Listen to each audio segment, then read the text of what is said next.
Hey everyone!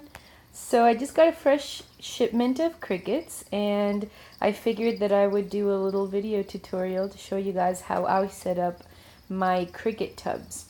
When you keep reptiles and amphibians that eat crickets, you don't only keep your pet, but you also keep crickets. That's pretty much the attitude you want to have if you want to have, some good food for your animals.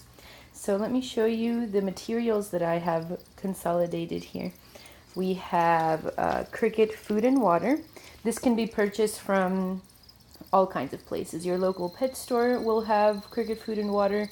They'll usually have the water gel already in like little containers, or you can buy it in bulk like I do and do it yourself. So this is for 4 gallons of cricket water. So what I do is I just get a gallon of spring water or whatever, and I weigh out the crystals, put some in there, and within a couple hours the entire gallon will be gelled up. It is beneficial when you do this to remove a little bit of water because the gel expands. So you don't want your gallon to overflow. And the cricket food, I get it in bulk from the place I get my crickets from. But there's all kinds of vendors online that will sell these materials.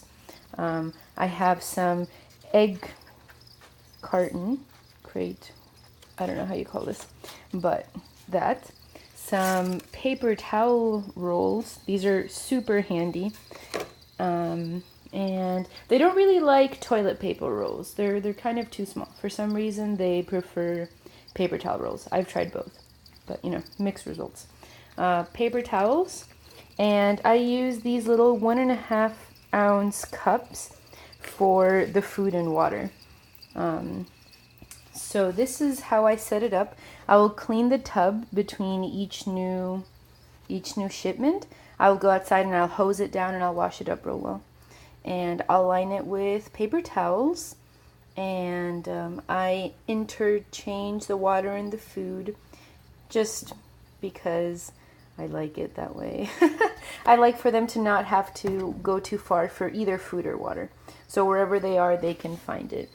And the last part, which is very important, is the lid. So the lids have to have a lot of ventilation, as you see here. I used to have them with less ventilation. I used to have maybe like 1/3 of this ventilation, and it was nowhere near enough.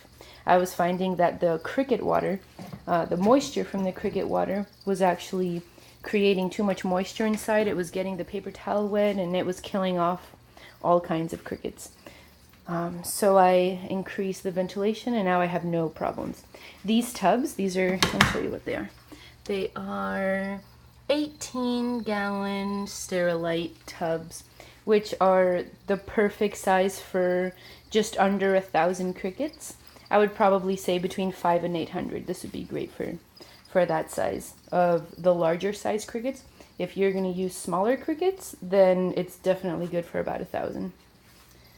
So in my next video, I'm going to show you guys how to remove the crickets from the box, the shipping box, into the tub, and how to separate the dead crickets from the live crickets, and only place live crickets into their new clean tub.